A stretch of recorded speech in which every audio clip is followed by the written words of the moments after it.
Contrôle aléatoire sur la Nationale 10. Tout est susceptible d'être pénalisé du défaut de permis de conduire à l'absence de ceinture.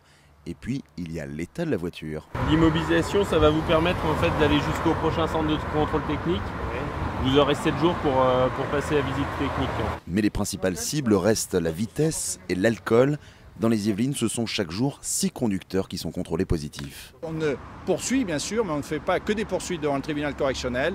On essaie de diversifier par des stages pour sensibiliser les conducteurs sur les risques de l'alcool au volant, comme des stupéfiants au volant.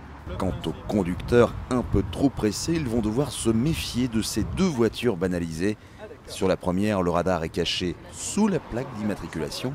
Et on peut doubler la deuxième sans se douter qu'une caméra contrôle votre vitesse. Il y a une vidéo qui tourne en continu et qui, lorsqu'un véhicule nous double et qu'il est en excès de vitesse, donc en infraction, nous permet de prendre 5 photos en un peu moins d'1 seconde. Voilà, c'est ce qui va permettre de justifier de l'infraction et de dire que c'est bien ce véhicule-là qui était en infraction à ce moment-là. Pas de gyrophare, pas de marquage, les amendes vont donc sans doute pleuvoir, même si les forces de l'ordre démentent l'objectif exclusivement répressif.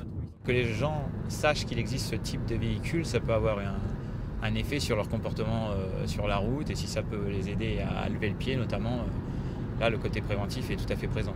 Pour l'instant, ces contrôles de vitesse en mouvement sont en phase de test. Le préfet des Yvelines promet une mise en place effective dans les tout prochains mois.